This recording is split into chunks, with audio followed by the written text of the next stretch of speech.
잠깐만요. 제가 통역하겠습니다. 구두 닦기 소년이 경호원을 뚫고 연회장 안으로 걸어 들어가며 한 말이었습니다. 수천억 규모의 협상이 시작되기 불과 10분 전 미국 투자단의 대표가 가슴을 움켜쥐고 쓰러졌습니다. 통역사는 없었고 연회장은 순식간에 아수라장이 됐지요. 이때 12살짜리 구두 닦기 소년이 통역을 하겠다고 나섰고 모두가 비웃었습니다. 그런데 소년의 입에서 흘러나온 완벽한 영어 발음이 연회장 안을 가로질렀습니다. 비웃음이 멎었어요. 회장의 발걸음도 멎었지요. 이 아이는 대체 누구인 걸까요? 무료인 구독과 좋아요 눌러주시면 계신 곳으로 만복의 기운을 팍팍 보내드립니다. 그럼 지금 시작합니다. 서울 강남 그랜드 하늘 호텔입니다. 오전 11시의 로비는 언제나 조용했어요. 대리석 바닥이 샹들리에 불빛을 받아 은은하게 빛났습니다. 정장 차림의 사람들이 드나들었고 프런트 직원들은 허리를 곧게 세운 채 미소를 유지하고 있었어요. 모든 것이 질서정연했습니다. 이 호텔에 어울리는 사람과 어울리지 않는 사람이 있다면 강민주는 분명 후자였어요. 12살이었습니다.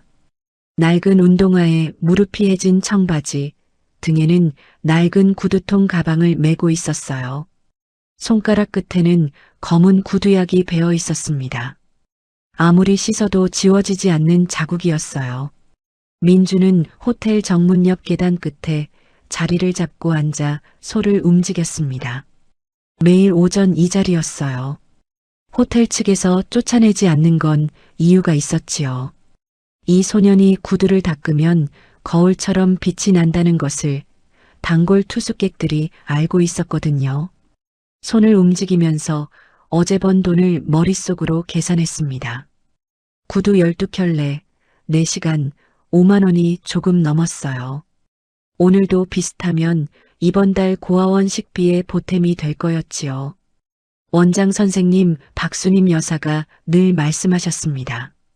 애들 먹는 것만큼은 절대 줄일 수 없다고. 민주는 그 말을 늘 기억하고 있었어요.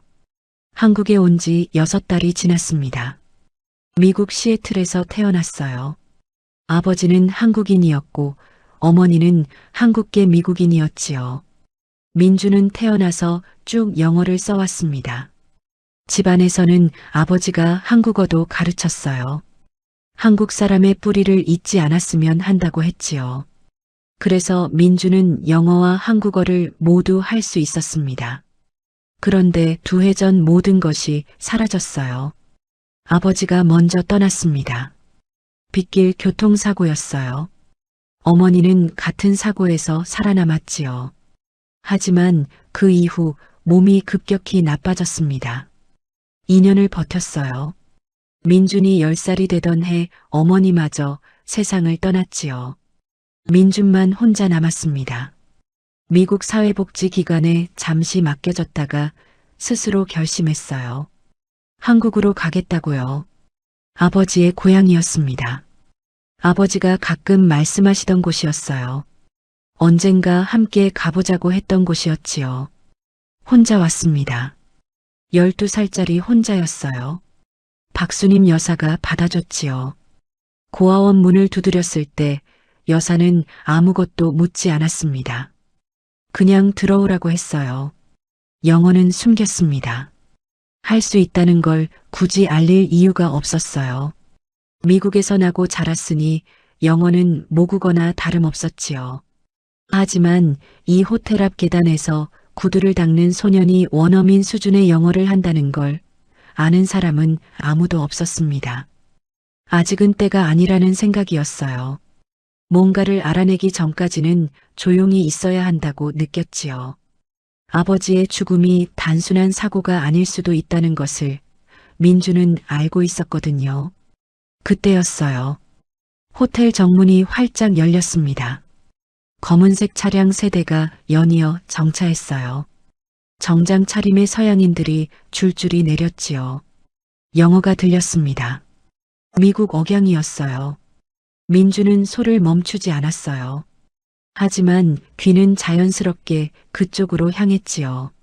내용이 들렸습니다. 오후 협상 자료를 미리 검토해야 한다는 말이었어요.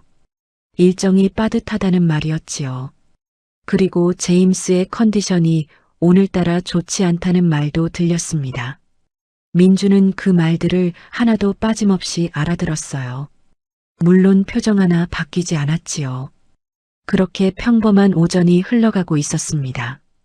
그 오전이 끝나는 데는 채 30분도 걸리지 않았어요.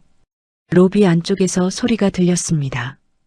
영어와 한국어가 뒤섞이며 급박한 목소리들이 쏟아졌어요.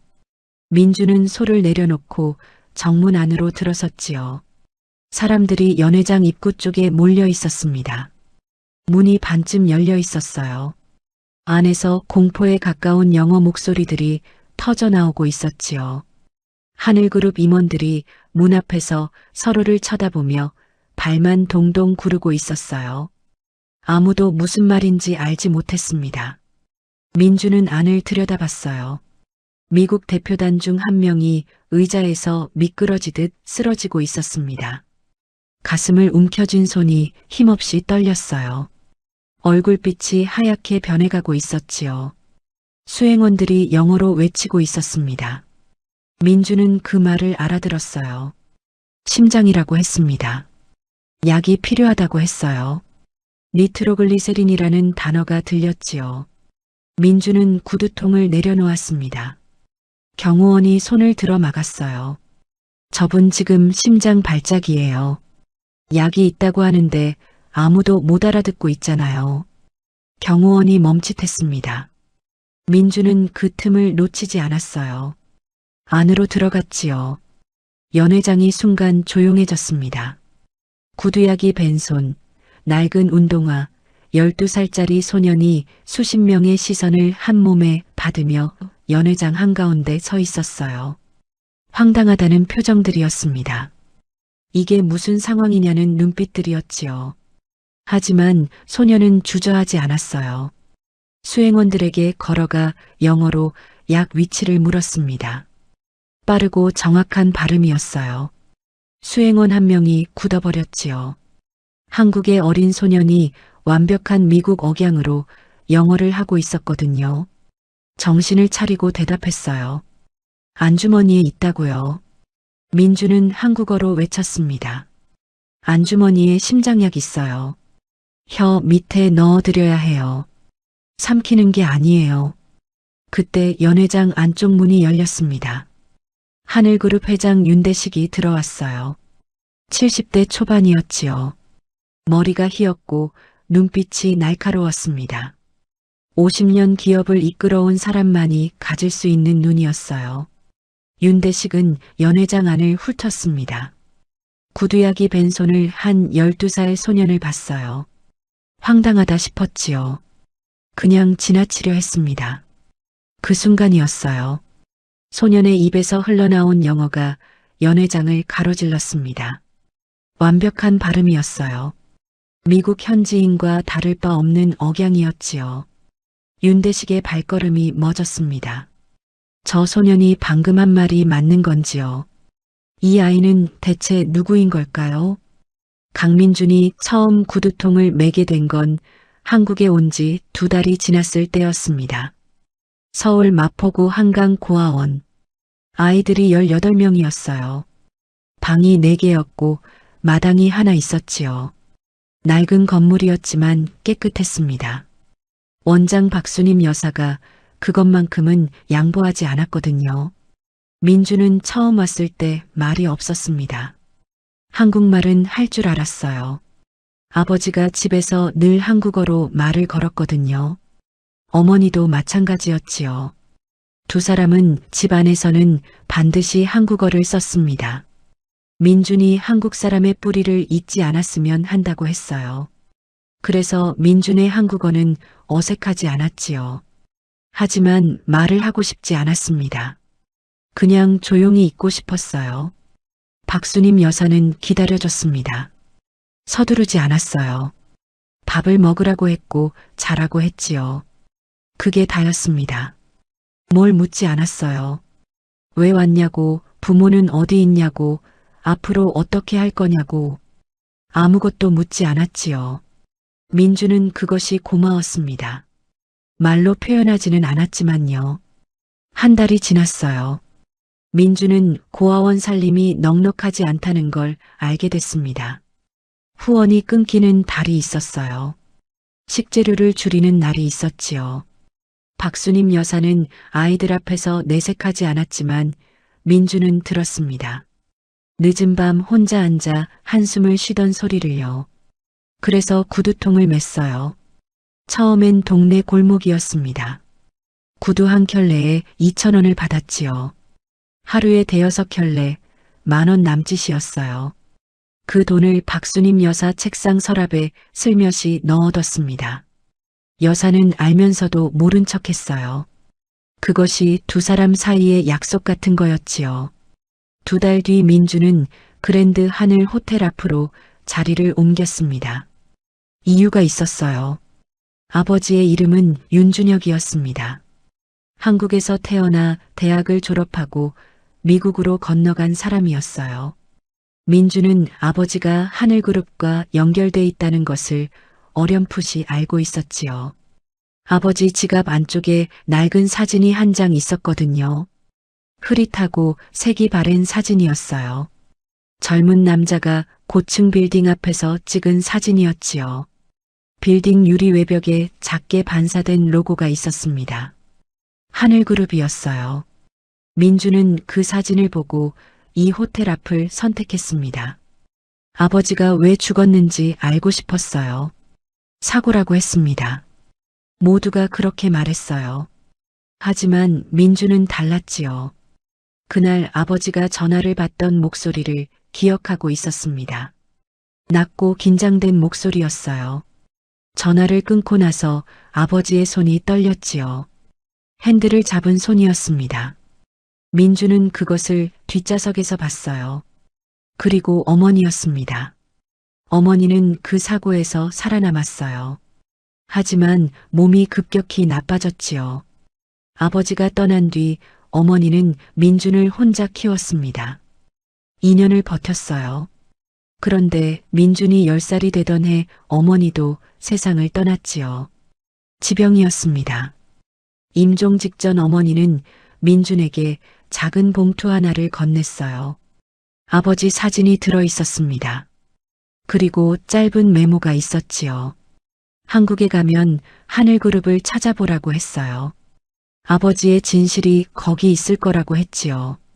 그리고 한 가지를 당부했습니다. 조심하라고 했어요. 윤 씨 성을 함부로 밝히지 말라고 했지요. 민주는 그 말을 이해하지 못했습니다. 왜 아버지 성을 밝히지 말라는 걸까요? 어머니는 더 설명하지 못했어요. 그게 마지막이었지요. 나중에야 알았습니다. 어머니가 민준을 강씨 성으로 등록한 것이 우연이 아니었다는 거리요. 아버지가 죽던 그날 밤부터 어머니는 두려워하고 있었다는 거리요. 윤대식 가문 누군가가 아버지의 죽음과 연결돼 있다는 것을 직감했던 거였지요. 그래서 아이를 숨기려 했던 겁니다. 어머니의 성으로 등록하고 하늘그룹과 관련된 모든 것을 감췄어요. 그것이 어머니의 마지막 선택이었습니다. 민주는 그 선택을 가슴에 품고 한국으로 왔어요. 버스를 2번 갈아타야 했습니다. 1시간 가까이 걸렸지요. 처음 며칠은 쫓겨났어요. 경비원이 나가라고 했지요. 민주는 매일 다시 왔습니다. 도망가지 않았어요. 그러던 어느 날 단골 투숙객 한 명이 구두를 닦아줄 수 있겠냐고 물었습니다. 10분 뒤 남자의 구두는 거울처럼 빛이 났어요. 남자는 5만 원짜리를 꺼냈지요. 실력대로 받는 거야. 그날 이후 경비원도 더 이상 쫓아내지 않았습니다. 민준의 하루는 이랬어요. 아침 6시에 눈을 떴습니다. 작은 아이들 옷을 챙겨주는 게 민준의 몫이었어요. 8시에 버스를 탔지요. 9시쯤 호텔 앞에 도착했습니다. 손님이 없을 때는 생각을 했어요. 아버지 생각이었지요. 그날 밤 아버지의 손이 떨렸던 것을 생각했습니다. 전화를 끊고 나서였어요. 누구에게서 걸려온 전화였을까요? 무슨 말을 들었던 걸까요? 호텔 앞을 지나는 외국인들이 영어로 말을 걸 때가 있었어요. 길을 묻는 경우였지요. 민주는 자연스럽게 영어로 대답했습니다. 상대방이 꼬마를 놀란 눈으로 쳐다봤어요. 민주는 그 눈빛이 익숙했지요. 시애틀에서는 당연한 일이었거든요. 하지만 여기서는 달랐습니다. 그래서 더 숨겼어요. 지금은 아직 때가 아니었지요. 아버지의 죽음과 연결된 무언가를 찾기 전까지는 조용히 있어야 했습니다. 그날 오전도 마찬가지였어요. 소를 움직이면서 호텔 앞을 살피고 있었습니다. 검은색 차량 3대가 들어왔어요. 서양인들이 내렸지요. 영어가 들렸습니다. 오후에 협상이 있다고 했어요. 제임스 하트라는 이름이 들렸지요. 하늘그룹과의 협상이었습니다. 민주는 소를 멈추지 않았어요. 그리고 30분 뒤였지요. 로비 안쪽에서 소란이 났습니다. 민주는 소를 내려놓았어요. 그리고 연회장 안으로 걸어 들어갔지요. 그 순간까지만 해도 몰랐습니다. 오늘 이 자리가 자신의 인생을 완전히 바꿔놓을 거라는 거요. 그리고 저 안에서 자신을 바라보게 될 백발의 노인이 아버지의 죽음과 연결된 모든 것에 열쇠를 쥐고 있다는 거요. 하늘그룹 회장실은 건물 최상층에 있었습니다. 한쪽 벽 전체가 통유리였어요. 서울 시내가 한눈에 내려다 보였지요. 윤대식은 매일 아침 그 창 앞에 서는 것으로 하루를 시작했습니다. 50년째 이어온 습관이었어요. 오늘은 창밖을 볼 여유가 없었습니다. 책상 위에 서류가 펼쳐져 있었어요. 영어와 한국어가 나란히 적힌 협상 요약본이었지요. 투자 규모 4,500억, 기술 협력 범위 5가지, 지분 구조 35대 65. 윤대식은 그 숫자들을 오래전부터 외우고 있었습니다. 잠들기 전에도 잠에서 깨자마자도 머릿속에 맴도는 숫자들이었어요. 1년이 넘게 준비해온 프로젝트였습니다. 하늘그룹이 IT 사업에 뛰어든 건 3년 전이었어요. 인공지능과 클라우드였지요. 세계가 움직이고 있는 방향이었습니다. 윤대식은 그 방향을 일찍 읽었어요. 하지만 기술이 문제였지요. 국내 역량만으로는 부족했습니다. 미국의 기술력이 필요했어요. 그래서 하트 테크놀로지였습니다. 실리콘밸리의 신흥 강자였어요. 설립한 지 10년 만에 나스닥 시가총액 20위 안에 든 회사였지요. 총책임자는 제임스 하트라는 인물이었습니다. 40대 초반에 말이 직접적이고 판단이 빠른 사람이었어요. 작년 라스베이거스 IT 박람회에서 처음 만났지요. 2시간을 함께 했습니다. 대화가 끝날 무렵 제임스가 말했어요. 당신 회사와 함께하고 싶다고. 윤대식은 그 말을 믿었지요. 그리고 오늘이 최종 협상이었습니다. 그런데 오전 9시 전화 한 통이 걸려왔어요. 비서 김현수였습니다.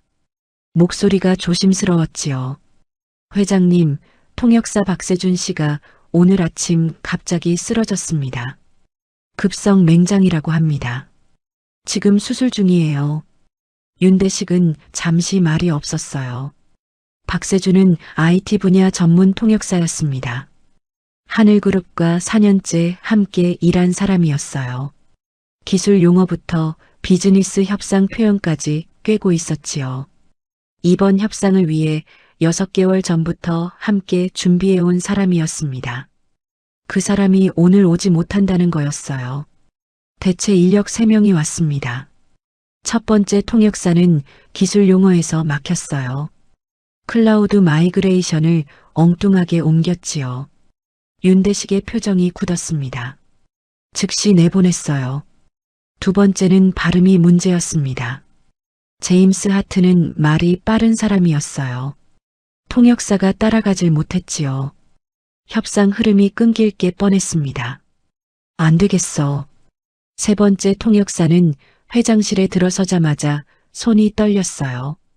목소리가 가늘어졌지요. 결국 스스로 고개를 숙였습니다. 죄송합니다. 제 수준으로는 무리인 것 같습니다.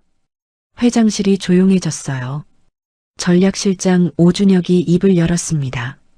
45살이었어요. 반듯한 이마에 날카로운 눈매를 가진 남자였지요. 12년을 함께 일한 윤대식의 가장 신뢰하는 참모였습니다. 회장님, 오늘은 첫 만남이니 인사만 나누고 본 협상은 내일로 미루는 게 어떻겠습니까? 통역 문제를 솔직히 말씀드리고 양해를 구하면 될 것 같습니다. 윤대식은 대답하지 않았어요. 시간을 끄는 건 싫었습니다. 제임스 하트는 시간을 낭비하는 걸 극도로 싫어하는 사람이었어요. 샌프란시스코에서 직접 날아온 사람이었지요. 통역사가 없어서 협상을 미루겠다고 하면 준비가 안 된 회사로 볼 수도 있었습니다. 하지만 방법이 없었어요. 윤대식은 천천히 고개를 끄덕였습니다. 그렇게 해. 오준혁이 고개를 숙이고 나갔어요. 그 뒷모습을 보면서 윤대식은 무언가를 느꼈습니다. 침착함 뒤에 무언가가 숨어 있었어요. 계산이었지요.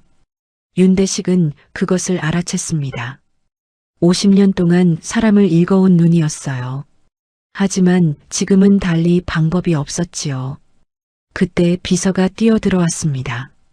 회장님, 연회장에서 연락이 왔습니다. 미국 대표단 중 한 분이 쓰러지셨다고 합니다. 윤대식은 자리에서 일어났어요. 표정이 굳었습니다. 복도를 빠르게 걸었어요. 엘리베이터를 탔지요. 내려가면서 최악의 상황들을 머릿속으로 그렸습니다. 협상 상대가 쓰러졌다는 것, 통역사가 없다는 것. 이 두 가지가 겹치면 오늘 협상은 완전히 끝이었어요. 연회장 문을 열고 들어선 순간이었습니다. 구두약이 벤 손을 한 12살짜리 소년이 연회장 한가운데 서 있었어요. 황당했지요. 저게 뭔가 싶었습니다. 그냥 지나치려 했어요. 그 순간이었습니다. 소년의 입에서 영어가 흘러나왔어요. 완벽한 발음이었지요. 미국 현지인과 구분이 되지 않는 억양이었습니다. 수행원에게 약 위치를 묻고 있었어요. 빠르고 정확했지요. 윤대식의 발걸음이 멎었습니다. 구두약이 벤 손이었어요. 낡은 운동화였지요. 그런데 저 입에서 나오는 영어는 어디서 나오는 걸까요? 윤대식은 50년 동안 수천 명을 만나왔습니다.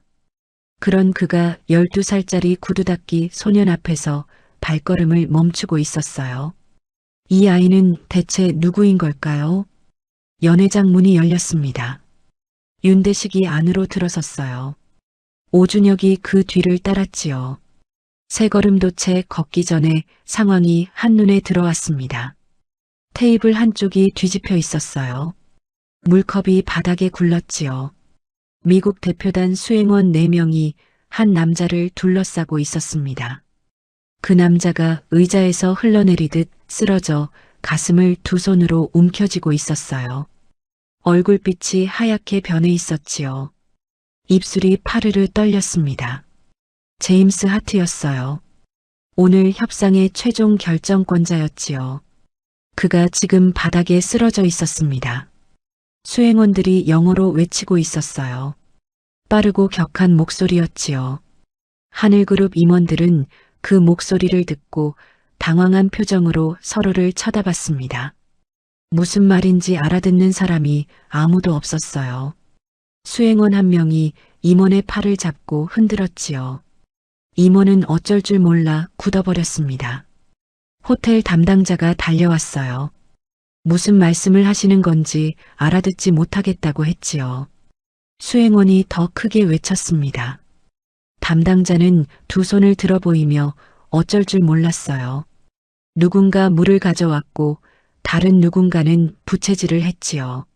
하지만 제임스의 상태는 나아지지 않았습니다. 오히려 나빠지고 있었어요. 얼굴에 식은땀이 맺혔습니다. 호흡이 점점 얕아졌어요. 윤대식이 오준혁에게 말했지요. 저 사람들이 뭐라고 하는 거야? 알아듣지 못하겠습니다. 윤대식의 표정이 굳었어요. 1년을 준비해온 협상 상대가 지금 바닥에 쓰러져 있었습니다. 그리고 아무도 그 사람의 말을 알아듣지 못하고 있었어요. 의료팀은 오고 있습니다. 임원 하나가 수행원들에게 다가갔어요. 두 손을 모으고 진정하라는 제스처를 취했습니다. 수행원들의 눈빛이 달라졌지요. 한 명이 더 크게 외쳤어요. 임원이 뒤로 물러섰습니다. 하지만 수행원들은 화가 난 게 아니었어요. 두려워하고 있었습니다. 동료가 쓰러져 있었거든요. 호흡이 점점 가빠지고 있었어요. 그런데 아무도 자신들의 말을 알아듣지 못했지요. 약이 있다고 했습니다. 재킷 안주머니에 있다고 했어요. 어서 꺼내달라고 10번도 넘게 외쳤지만 아무도 움직이지 않았지요. 공황이었어요. 분노가 아니라 공황이었습니다. 연회장 입구 쪽에서 인기척이 났어요. 경호원이 누군가를 막고 있었습니다. 낮은 목소리가 들렸지요. 저분 지금 심장 발작이에요. 약이 있다고 하는데 아무도 못 알아듣고 있잖아요. 어린 목소리였습니다. 경호원이 비켜섰어요. 작은 체구의 소년이 안으로 들어왔지요.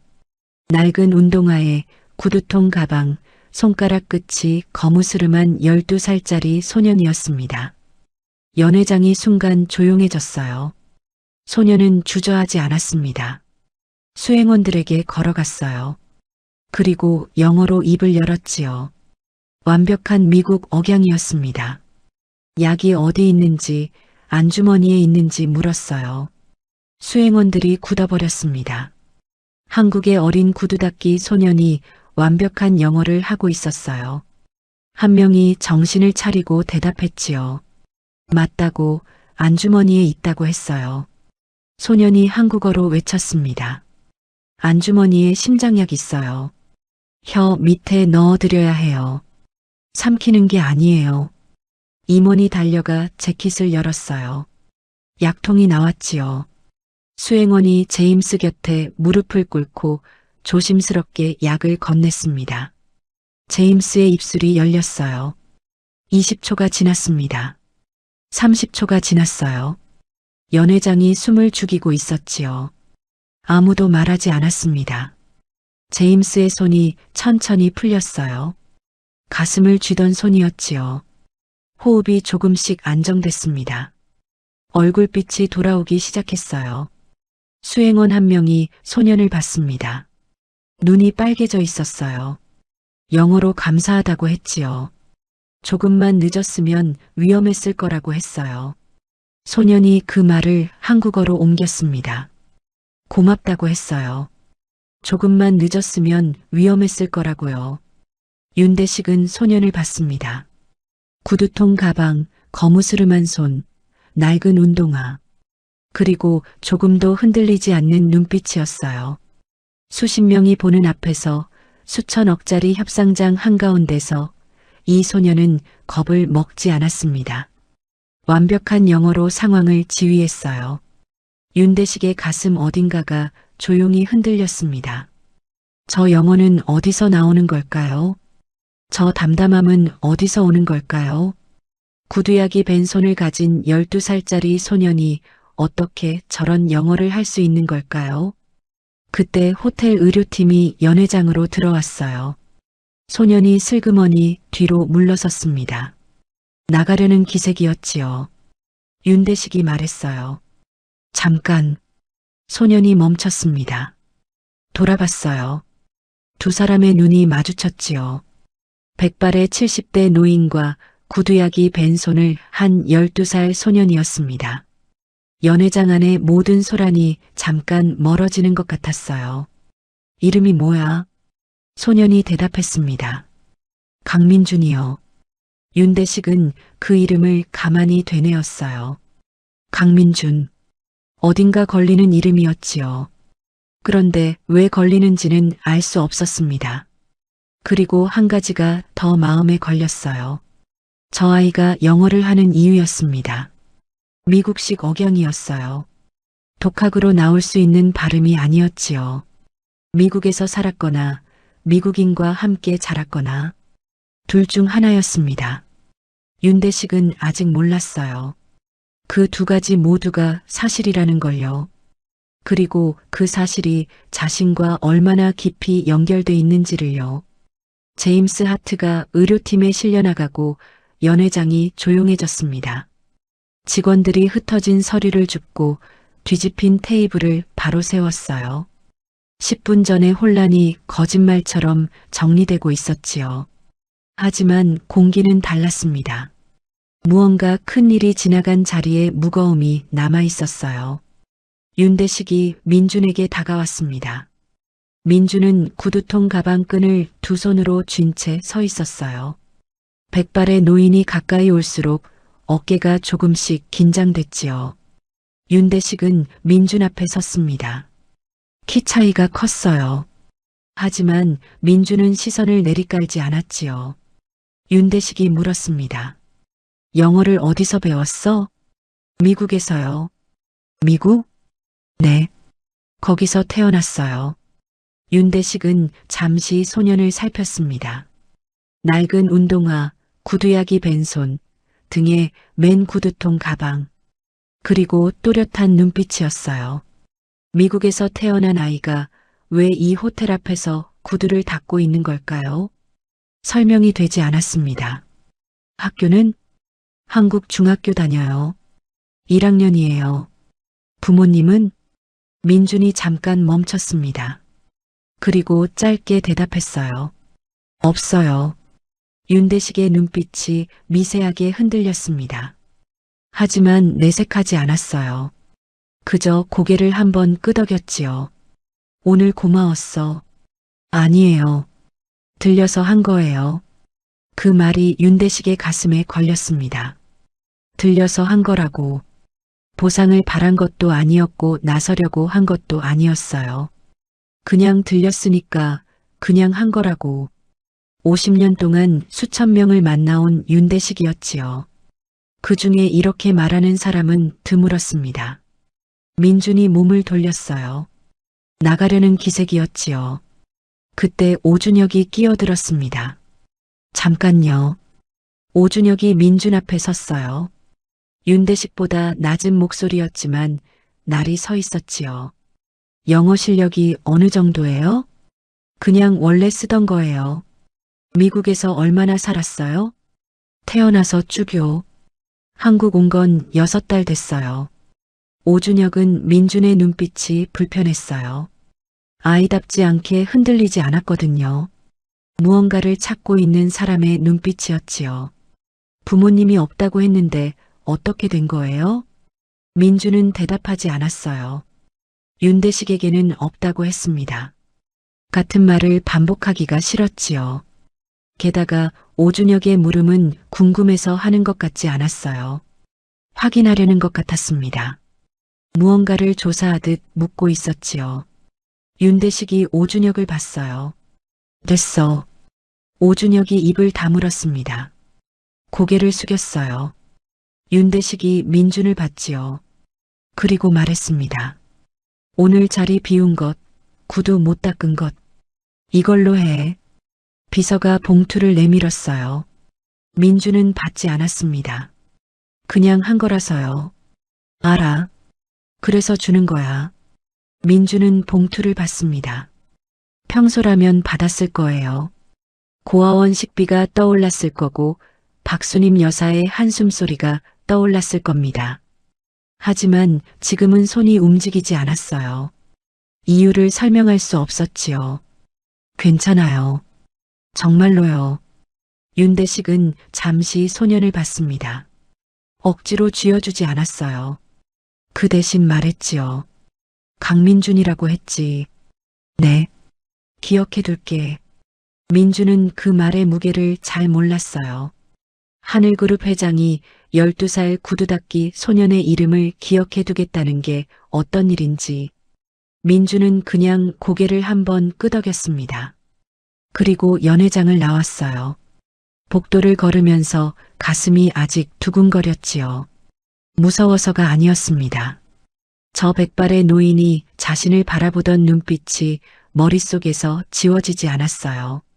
낯선 눈빛이었는데 이상하게 낯설지 않았지요. 처음 보는 얼굴인데 어딘가 불편하지 않았습니다. 아버지를 생각했어요. 아버지도 저런 눈빛을 가졌었지요. 무언가를 꿰뚫어보는 눈빛이었습니다.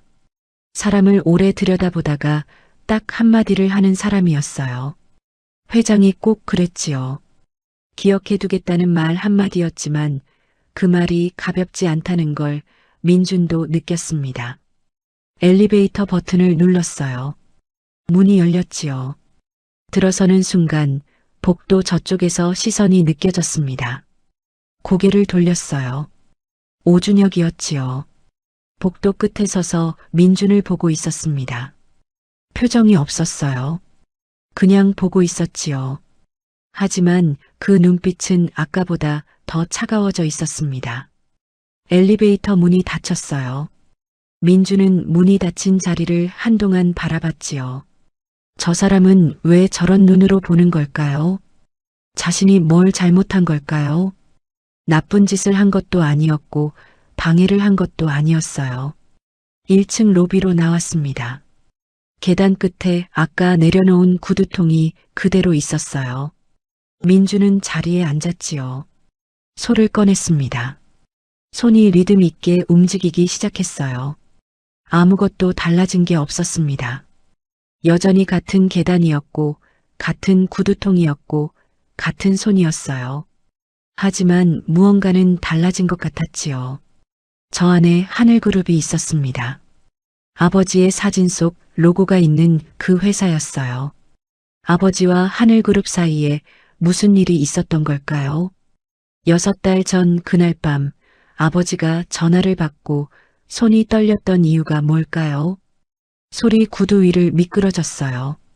검은 가죽이 빛나기 시작했습니다. 민주는 아직 몰랐어요. 오늘 이후 모든 것이 달라질 거라는 걸요. 그리고 저 복도 끝에서 차가운 눈으로 자신을 바라보던 남자가 바로 아버지의 죽음과 연결된 그림자라는 걸요. 그날 저녁 윤대식은 회장실에 혼자 남았습니다. 비서도 내보냈고 오준혁도 돌려보냈어요. 넓은 회장실에 윤대식 혼자였지요. 통유리 너머로 서울 야경이 펼쳐져 있었습니다. 수백만 개의 불빛이 깜빡이고 있었어요. 평소라면 그 풍경을 보며 내일 일정을 정리했을 거였지요. 하지만 오늘은 달랐습니다.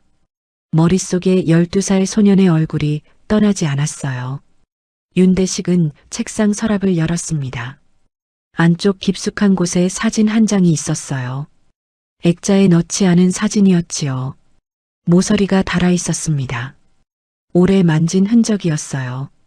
젊은 남자의 사진이었습니다. 22살이었어요. 대학 졸업식 날 찍은 것이었지요. 환하게 웃고 있었습니다. 학사모를 빗둘게 쓴 채로요. 윤대식의 아들이었어요. 윤준혁? 15년 전에 세상을 떠난 아들이었습니다. 미국에서였어요. 한국에서 대학을 졸업한 뒤 미국으로 건너갔지요.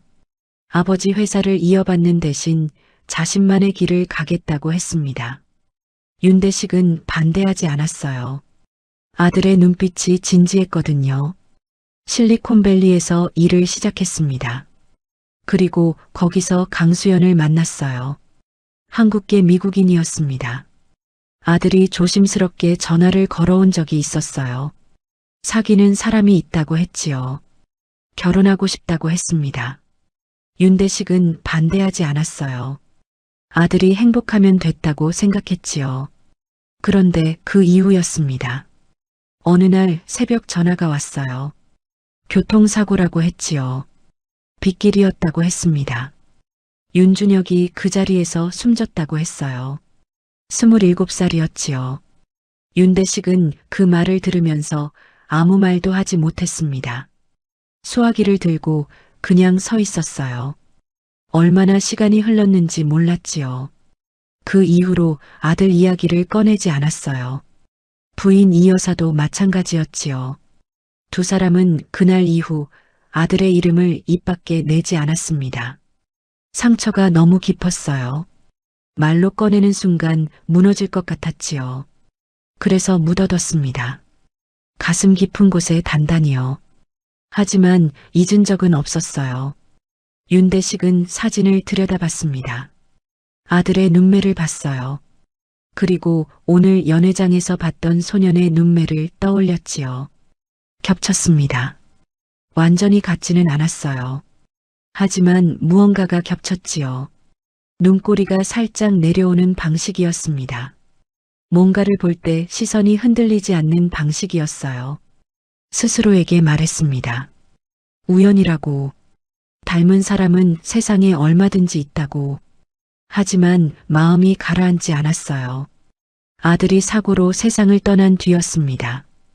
강수연에게서 연락이 왔어요. 아들이 죽고 혼자 남겨진 강수연이었지요. 아이가 있다고 했습니다. 민준이라고 했어요. 하지만 더 이상 연락하지 말아달라고 했지요. 윤대식 가문 근처에 얼씬도 하지 않겠다고 했습니다. 윤대식은 그 말을 듣고 오래 앉아 있었어요. 찾으려 했습니다. 하지만 강수연은 이미 사라지고 없었어요. 흔적도 없이요. 왜 그랬을까요? 윤대식은 그때 이유를 몰랐습니다. 지금은 달랐어요. 강수연이 아이를 강씨 성으로 등록한 것, 윤대식 가문에 알리지 않은 것, 연락을 끊고 사라진 것, 이 모든 것이 두려움 때문이었을 거였습니다. 아들의 죽음이 단순한 사고가 아닐 수 있다는 것을 직감한 거였지요. 윤씨 가문 누군가를 두려워했던 거였습니다. 그 누군가가 누구일까요? 윤대식은 사진을 내려놓았어요. 오늘 소년의 얼굴이 다시 떠올랐습니다. 강민준, 12살, 부모 없음, 미국에서 태어남, 한국 온 지 6달, 그리고 성이 강이었어요. 강수연의 성이었지요. 윤대식은 천천히 눈을 감았어요. 이성적으로 생각하려 했지요. 강씨 성을 가진 사람이 세상에 얼마나 많습니까? 하지만 손이 떨렸습니다. 윤대식은 인터폰을 들었어요. 강민준이라는 아이. 오늘 연회장에 들어온 소년. 사는 곳이랑 학교, 그리고 부모 관련된 것 좀 알아봐. 인터폰을 내려놓았습니다. 창밖을 봤어요. 서울 야경이 여전히 빛나고 있었지요. 어딘가 저 아래에 12살 소년이 있을 거였습니다. 버스를 타고 고아원으로 돌아가고 있을 거였어요. 윤대식은 그 소년이 어디로 가는지 알고 싶었습니다. 같은 시각 오준혁은 자신의 사무실에 있었어요. 문을 잠갔지요. 불을 낮게 줄였습니다. 태블릿을 펼쳤어요. 강민준, 마포구, 한강 고아원. 손가락이 빠르게 움직였지요. 오준혁은 오늘 연회장에서 있었던 일을 처음부터 다시 생각했습니다. 소년이 들어온 것, 영어를 한 것, 회장이 소년을 붙잡은 것, 그리고 이름을 기억하겠다고 한 것이었어요. 기억하겠다는 말이었습니다. 윤대식이 사람의 이름을 기억하겠다고 말할 때는 이유가 있었어요. 12년을 옆에서 지켜본 오준혁은 그것을 알고 있었지요. 그냥 하는 말이 아니었습니다. 무언가를 염두에 두고 있다는 뜻이었어요. 그리고 오준혁은 오늘 회장실에서 아주 잠깐 스쳐 지나간 것을 기억하고 있었습니다. 사진이었어요. 윤대식이 서랍을 여는 순간 안쪽에 낡은 사진 한 장이 있었지요. 오준혁은 그 사진을 봤습니다. 젊은 남자였어요. 그 남자가 누구인지 오준혁은 알고 있었지요. 윤준혁이었습니다. 15년 전에 미국에서 세상을 떠난 회장의 아들이었어요. 오준혁은 태블릿 화면을 내리며 정보를 읽었습니다. 한강 고아원. 후원 기업 목록이 나왔어요. 스크롤을 내렸지요. 그리고 한 이름 앞에서 손가락을 멈췄습니다. 눈이 가늘어졌어요. 태블릿을 덮었습니다. 의자에 등을 기댔어요. 천장을 올려다봤지요. 머릿속에서 무언가가 빠르게 돌아가고 있었습니다. 만약 저 소년이 윤준혁의 아들이라면요. 만약 회장이 그 사실을 알게 된다면요. 12년을 쌓아온 것들이 한순간에 무너질 수 있었습니다. 후계자 없는 회장 곁에서 조용히 기다려온 12년이었어요. 그 자리를 빼앗길 수는 없었지요. 이 소년을 가까이 두면 안 됐습니다. 방법을 찾아야 했어요. 그것도 빠르게요. 다음 날 오전이었습니다. 비서 김현수가 서류를 들고 회장실로 들어왔어요. 제임스 하트의 상태였지요. 병원에서 연락이 왔다고 했습니다. 협심증이었다고 했어요. 다행히 큰 고비는 넘겼다고 했지요. 사흘 정도 안정을 취하면 협상을 재개할 수 있을 거라고 했습니다. 윤대식은 고개를 끄덕였어요. 하트 측에 연락해. 충분히 쉬고 나서 일정 다시 잡자고. 알겠습니다. 그리고 회장님, 어제 말씀하신 강민준 군 관련 정보입니다. 비서가 서류 한 장을 내밀었어요. 윤대식은 받아서 읽었습니다. 강민준, 만 12세, 서울 마포구 한강 고아원 거주, 서강중학교 1학년 재학, 부 윤준혁, 미국 시애틀 교통사고 사망, 모 강수연, 동일 사고 생존 후 지병으로 사망, 사망 당시 민준군 나이 10살, 사고 당시 뒷좌석 탑승으로 혼자 생존, 보호자 없음, 법정 후견인 박수님 원장, 윤대식의 손이 멎었습니다. 윤준혁이었어요. 아들의 이름이었지요.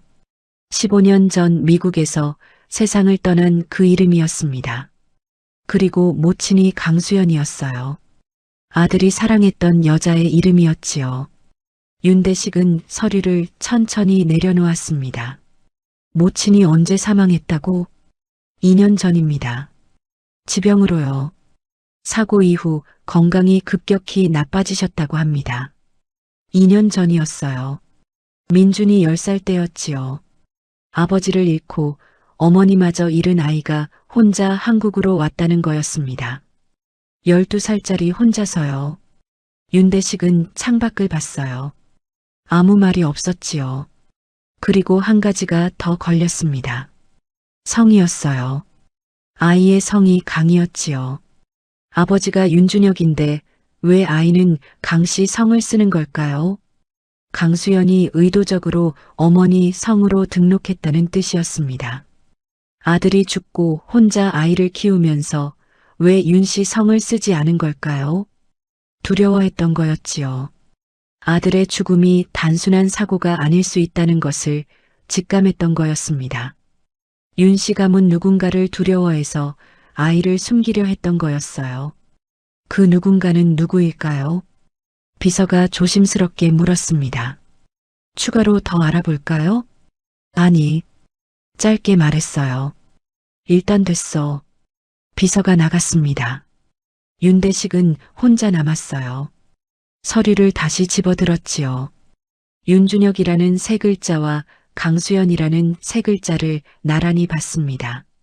이렇게 문서 위에서 나란히 보게 될 줄은 몰랐지요. 마음이 이미 기울고 있었습니다. 그 시각 오준혁은 회의실에서 실무진을 만나고 있었어요. 협상 재개 일정을 조율하는 자리였습니다. 회의가 끝나갈 무렵 오준혁이 말했어요. 통역 문제는 어떻게 됩니까? 인사팀장이 대답했지요. 박세준 씨는 최소 열흘은 더 움직이기 어렵다고 합니다. 대체 인력을 물색하고 있는데 일정이 빠듯해서요. 오준혁이 고개를 끄덕였어요. 어제 그 소년 말인데요. 검증이 안 된 아이입니다. 어제는 응급 상황이라 짧은 문장들만 주고받은 거고 실제 비즈니스 협상에서 버텨낼 수 있을지는 전혀 다른 문제예요. 인사팀장이 조심스럽게 말했습니다. 맞는 말씀이긴 한데 회장님께서 관심을 보이시는 것 같아서요. 그러니까 제가 말하는 겁니다. 오준혁의 목소리가 낮아졌어요. 섣불리 썼다가 협상이 흔들리면 누가 책임을 집니까? 검증 없이 쓸 수는 없지요. 합리적인 말이었습니다. 반박하기 어려운 말이었어요.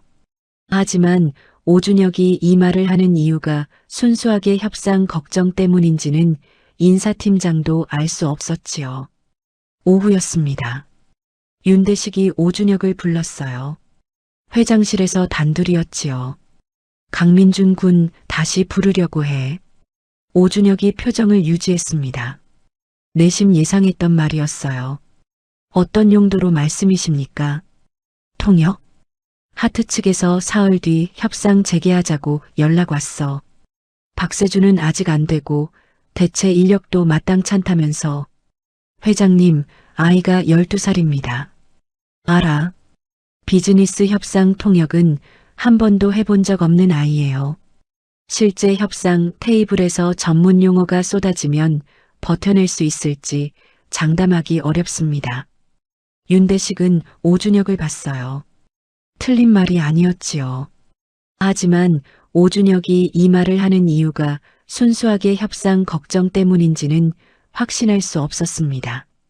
50년 동안 사람을 읽어온 눈이었어요. 그래서 먼저 만나보려는 거야. 직접 보고 판단할 거야. 오준혁은 더 반박하기가 어려웠어요. 윤대식의 눈빛이 이미 결정을 내린 눈빛이었거든요. 15년 가까이 봐온 눈빛이었지요. 알겠습니다. 일정 잡겠습니다. 오준혁이 고개를 숙이고 나갔어요. 다음 날 오전 10시였습니다. 민주는 버스에서 내렸어요. 하늘그룹 본사 앞이었지요. 어제 저녁 고아원으로 전화가 왔다고 했습니다. 회장님께서 만나고 싶어 하신다고 했지요. 박수님 여사가 민준을 불러 전화 내용을 전해줬습니다. 단정하게 입고 가라고 했어요. 머리도 빗으라고 했지요. 민주는 고아원에서 가장 깨끗한 옷을 꺼냈습니다. 감색 티셔츠에 검은 바지였어요. 낡았지만 깨끗했지요. 본사 건물이 눈앞에 있었습니다. 유리로 된 고층 빌딩이었어요. 햇빛을 받아 반짝였지요. 사람들이 드나들었습니다. 모두 정장 차림이었어요. 민주는 감색 티셔츠를 내려다봤지요. 잠깐 망설였습니다. 그리고 걸었어요. 회장실 문 앞에 섰습니다. 비서가 노크를 했어요. 들어오세요. 문이 열렸습니다. 민주는 안으로 들어갔어요. 윤대식이 책상 뒤에 앉아 있었지요. 옆에 오준혁이 서 있었습니다. 두 사람 모두 민준을 봤어요.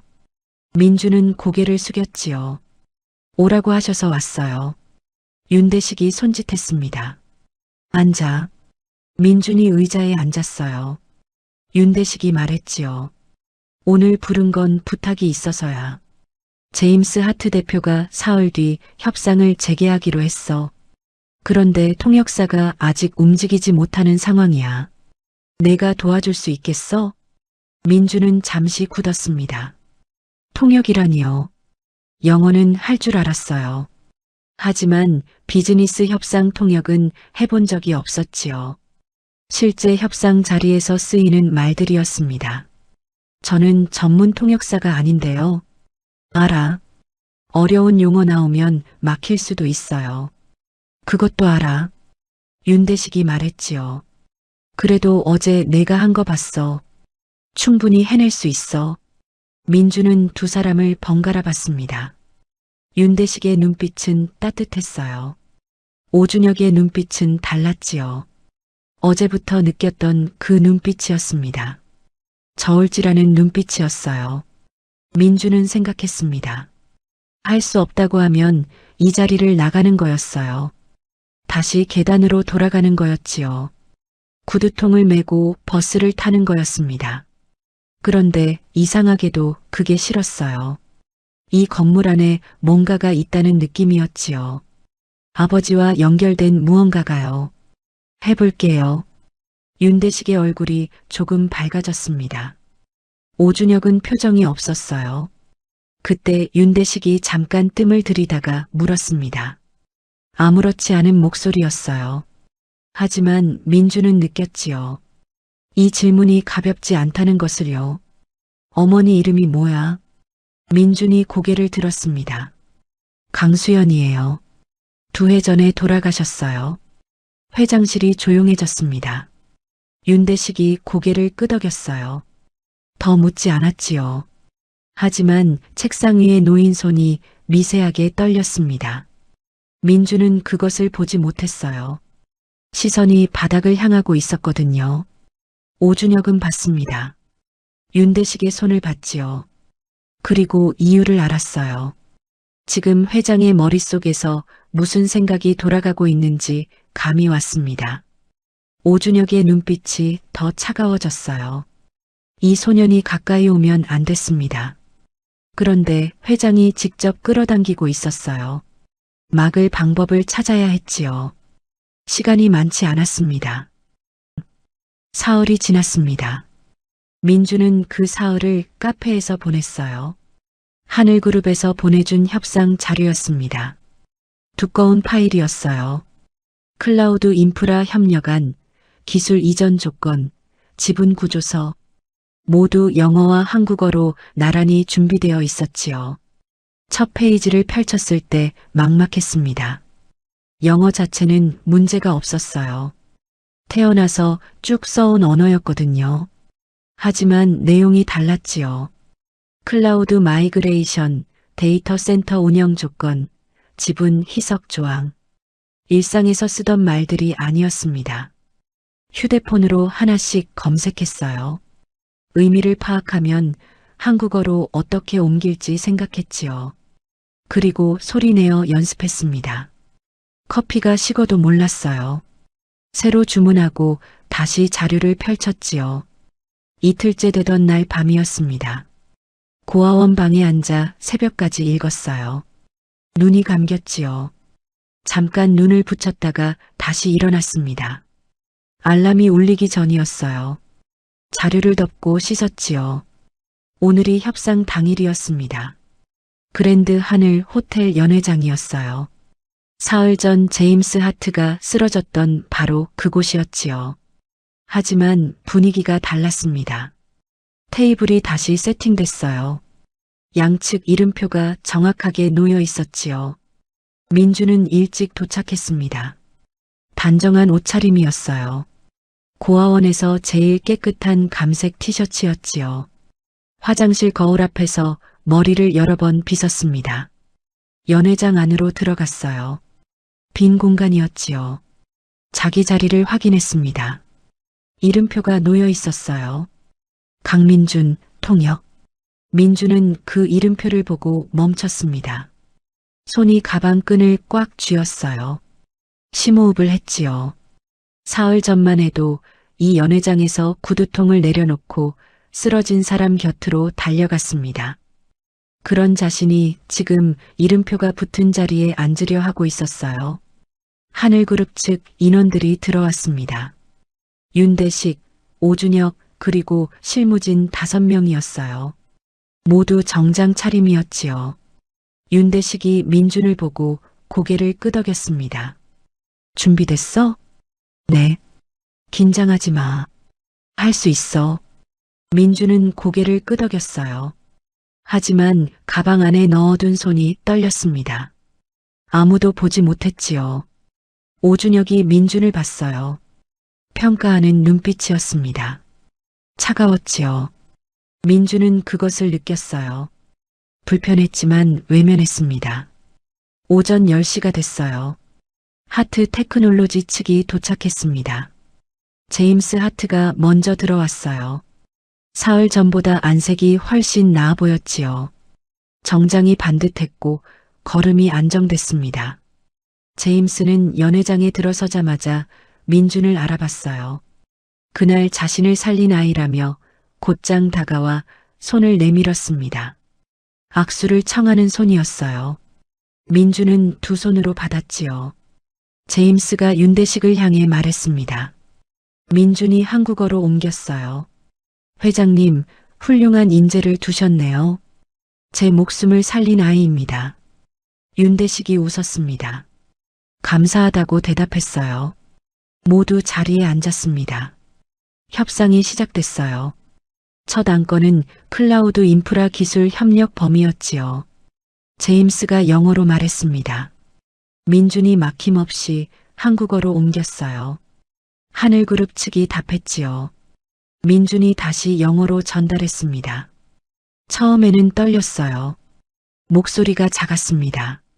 하지만 점점 익숙해졌지요. 사흘 동안 외웠던 용어들이 하나씩 떠올랐어요. 문장이 자연스럽게 나왔지요. 양측의 말을 정확히 전달했습니다. 윤대식은 민준을 보면서 놀랐어요. 통역이 정확했습니다. 속도도 적당했지요. 양측의 의도를 놓치지 않고 전달하고 있었어요. 전문 통역사와 비교해도 뒤지지 않았습니다. 오준혁도 민준을 보고 있었어요. 눈빛이 복잡했습니다. 놀라움이 있었지요. 그리고 경계심도 있었어요. 이 소년이 생각보다 훨씬 능력이 있다는 것을 알았습니다. 그것이 마음에 걸렸지요. 1시간이 지났어요. 첫 번째 안건이 마무리됐습니다. 휴식 시간이 주어졌어요. 사람들이 자리에서 일어났지요. 제임스가 민준에게 다가왔습니다. 통역이 훌륭했다고 했어요. 전문 통역사냐고 물었지요. 민준은 솔직하게 말했습니다. 미국에서 나고 자랐다고 했어요. 영어가 모국어라고 했지요. 지금은 한국에서 구두를 닦으며 지낸다고 했습니다. 제임스는 잠시 말이 없었어요. 그리고 말했지요. 능력은 배경을 가리지 않는다고. 너 같은 아이야말로 진짜 인재라고. 민준은 그 말을 듣고 가슴이 뭉클했어요. 구두약이 벤 손을 가진 자신을 실력으로 봐주는 사람이었지요. 그것이 얼마나 귀한 일인지 민준은 알고 있었습니다. 휴식이 끝나고 협상이 재개됐어요. 두 번째 안건은 지분 구조였습니다. 더 민감한 숫자들이 오갔어요. 민준은 최선을 다했지요. 모르는 표현이 나오면 양측의 확인을 요청했습니다. 제임스는 친절하게 풀어서 설명해 줬어요. 하늘그룹 측도 협조적이었지요. 오후 3시 오늘 목표했던 안건이 일단락됐습니다. 윤대식이 제임스에게 말했어요. 오늘 좋은 진전이 있었습니다. 제임스가 고개를 끄덕였지요. 그리고 한 가지를 덧붙였습니다. 남은 협상 기간 동안 민준을 계속 통역으로 쓰고 싶다고 했어요. 이번 협상의 신뢰는 이 아이가 만들었다고 했지요. 처음 자신을 살렸고 오늘 통역도 완벽했다고 했습니다. 민준이 그 말을 한국어로 옮겼어요. 윤대식이 민준을 봤습니다. 민준도 놀란 표정이었지요. 알겠습니다. 그렇게 하지요. 제임스가 만족스러운 표정으로 자리에서 일어났어요. 오준혁은 그 대화를 들으면서 표정이 굳었습니다. 소년이 계속 협상에 참여한다는 것. 회장이 소년을 가까이 두면 둘수록 진실에 가까워질 수 있었어요. 막아야 했지요. 그것도 빠르게요. 협상장이 파했습니다. 윤대식이 민준에게 다가왔어요. 오늘 정말 고생했어. 감사해요. 제임스 대표가 계속 함께하고 싶다고 했어. 통역료는 제대로 드릴게.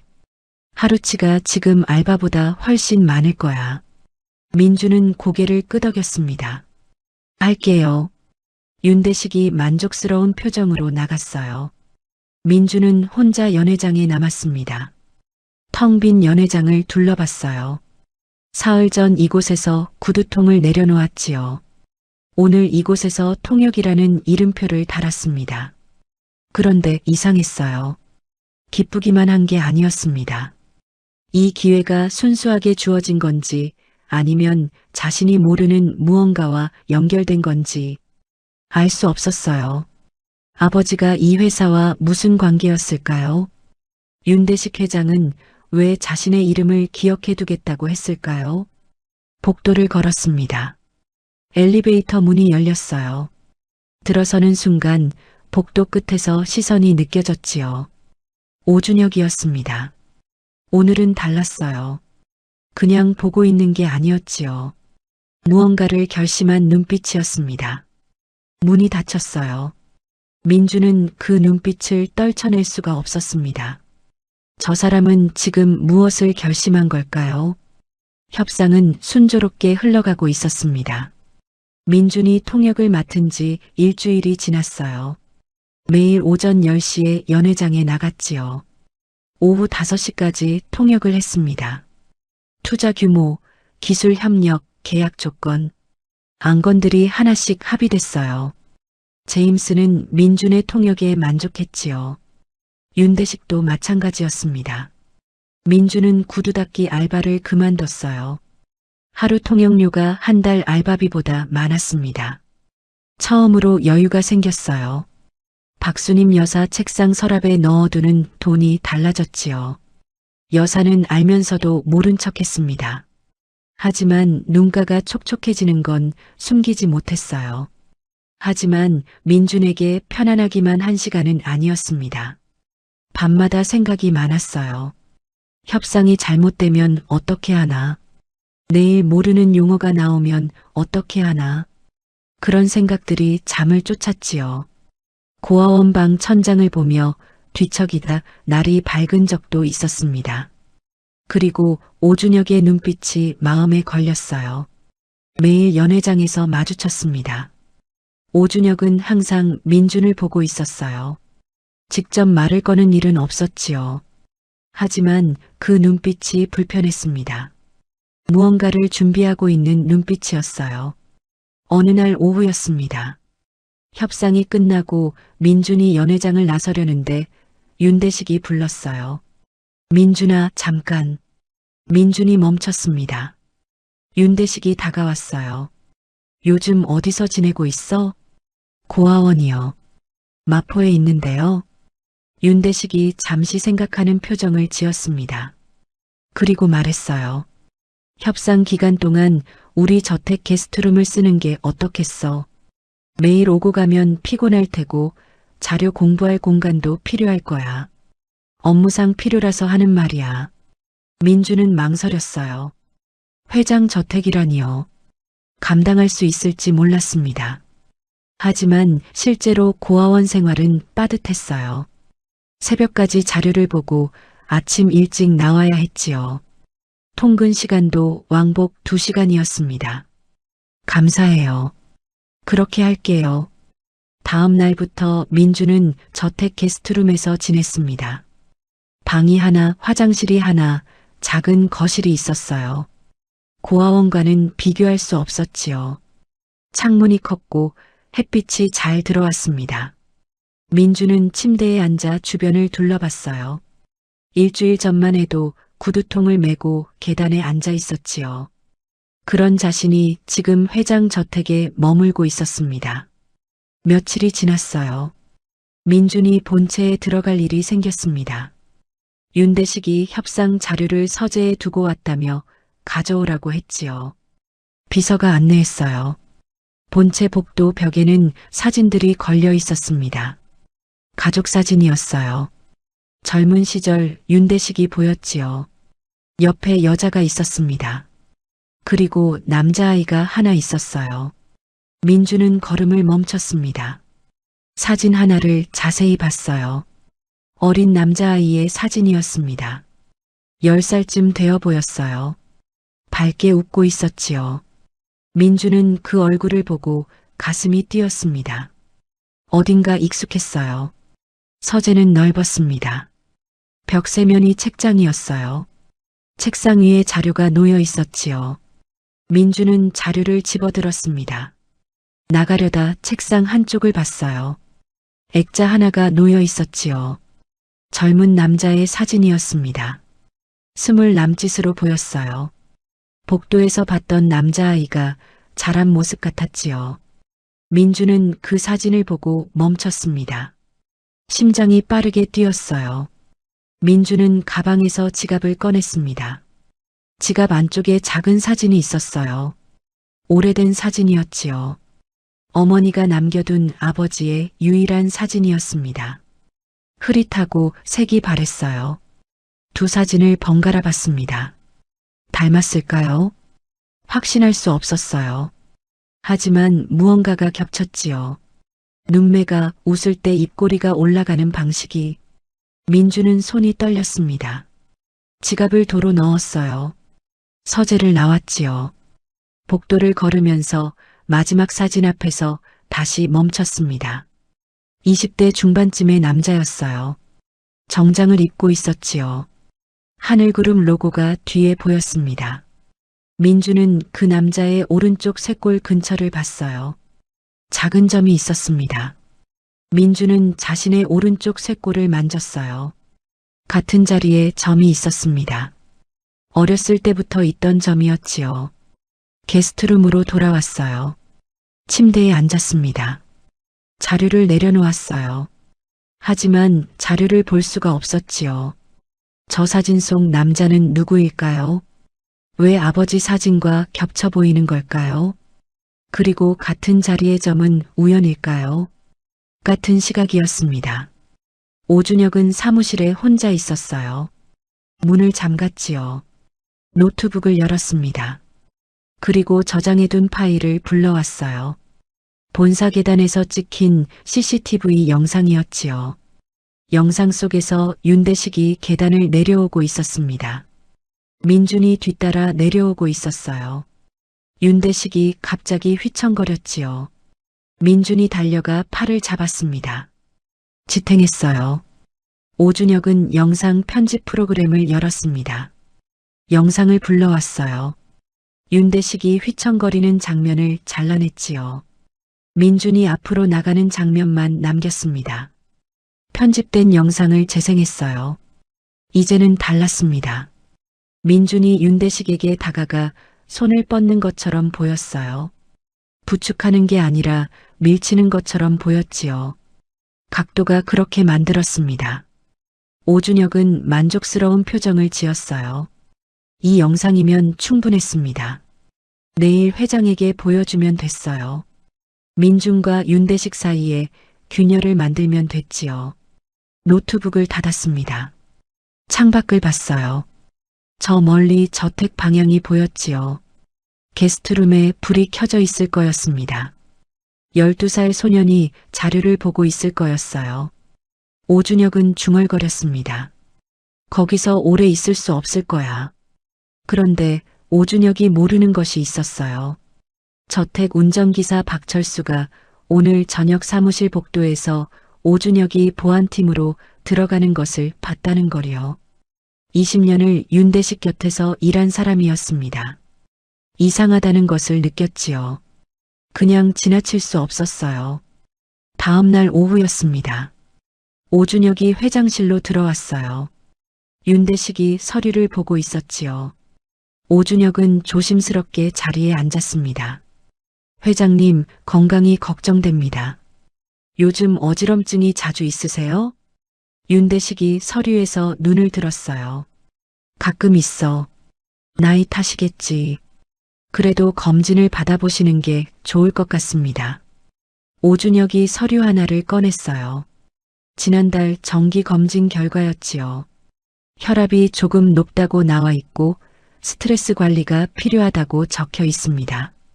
요즘 협상도 있고 무리하시는 것 같아서요. 윤대식은 고개를 끄덕였습니다. 알겠어. 오준혁은 그 대화로 씨앗을 심었어요. 윤대식의 건강이 좋지 않다는 씨앗이었습니다. 판단력이 흐려질 수 있다는 씨앗이었지요. 며칠 뒤 오준혁이 다시 회장실을 찾았어요. 이번에는 더 직접적이었습니다. 회장님, 보여드릴 것이 있습니다. 윤대식이 물었어요. 무슨 영상이야? 오준혁은 대답하지 않고 노트북을 열었습니다. 영상을 재생했어요. 편집된 영상이었지요. 화면에 민준이 윤대식에게 다가가는 모습이 보였습니다. 손을 뻗었어요. 윤대식이 휘청거렸지요. 영상이 거기서 끊겼습니다. 윤대식이 당황한 표정으로 물었어요. 이게 뭐야? 지난번 계단에서 있었던 일입니다. 다시 보니 이상한 점이 있어서요. 그날 민준이가 나를 도와줬어. 넘어질 뻔한 걸 붙잡아줬다고. 오준혁이 고개를 끄덕였습니다. 네, 그렇게 보일 수도 있습니다. 하지만 다른 각도에서 보면 달리 보일 수도 있어요. 혹시 회장님을 해치려는 의도가 있었던 건 아닐까 하고요. 물론 확실한 건 아닙니다만 가능성을 열어두고 봐야 하지 않겠습니까? 윤대식은 오준혁을 봤어요. 그 말을 믿지 않았습니다. 민준이 자신을 해치려 했다니 말이 안 됐어요. 민준은 제임스를 살렸고 협상을 성공으로 이끌고 있는 아이였습니다. 하지만 동시에 의심이 생겼어요.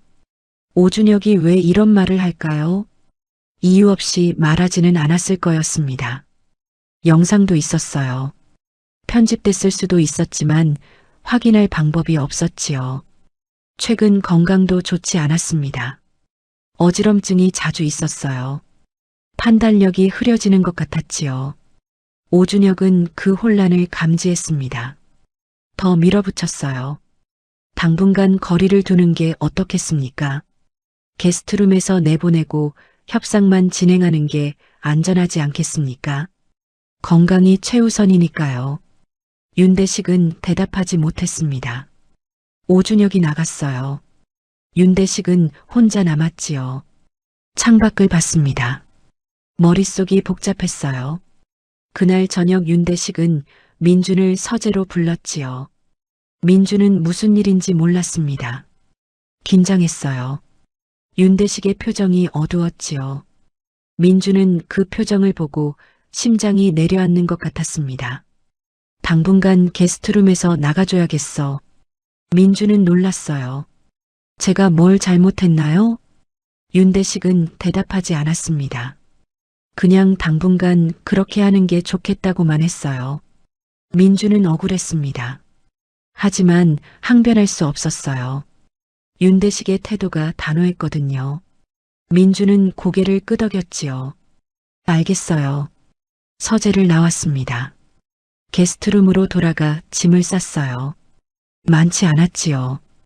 가방 하나에 다 들어갔습니다. 저택을 나왔어요. 다시 고아원으로 돌아갔지요. 방문을 열었습니다. 좁았어요. 민주는 침대에 앉았지요. 무슨 일이 일어난 건지 이해할 수 없었습니다. 왜 갑자기 나가라고 했을까요? 자신이 뭘 잘못했을까요? 지갑을 꺼냈어요. 안쪽에서 아버지 사진을 꺼냈지요. 흐릿하고 색이 바랜 사진이었습니다. 저택 서재에서 봤던 사진과 다시 비교해 봤어요. 기억을 더듬었지요. 닮았습니다. 그냥 닮은 게 아니었어요. 눈매가, 입꼬리가, 쇄골의 점이. 우연이라고 하기엔 너무 많은 것이 겹쳤지요. 민주는 사진을 오래 들여다봤습니다. 아버지는 왜 한국 이야기를 하지 않았을까요? 하늘그룹 로고가 있는 빌딩 앞에서 찍힌 사진을 왜 지갑에 넣어뒀을까요?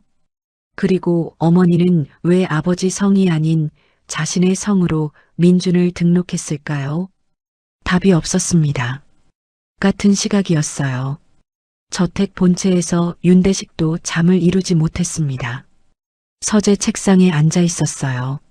서랍을 열었지요. 아들 사진을 꺼냈습니다. 오래 들여다봤어요. 그때였지요. 비서에게서 문자가 왔습니다. 강민준 군 추가 정보라고 했어요. 윤대식은 문자를 읽었어요. 부친 윤준혁, 미국 시애틀 교통사고 사망 확인. 모친 강수연, 동일 사고 생존 후 지병으로 사망. 사망 당시 민준군 나이 10살. 사고 당시 뒷좌석 탑승으로 혼자 생존. 윤대식은 휴대폰을 내려놓았어요. 손이 떨렸습니다. 아들이 죽던 그날 밤이었어요. 미국 빗길이었지요. 강수연은 살아남았고 아들을 홀로 키웠습니다. 그리고 2년 전 세상을 떠났어요. 아이를 혼자 남겨두고요. 강수연이 아이 성을 강씨로 등록한 이유가 뭘까요? 윤 씨 가문 누군가를 두려워했던 걸까요? 아들이 죽은 게 단순한 사고가 아닐 수도 있다고 직감한 걸까요? 그래서 아이를 숨기려 했던 걸까요? 윤대식은 서랍 안쪽에서 낡은 편지 한 통을 꺼냈습니다. 아들이 세상을 떠나기 한 해 전에 보낸 편지였어요. 미국에서 쓴 편지였지요.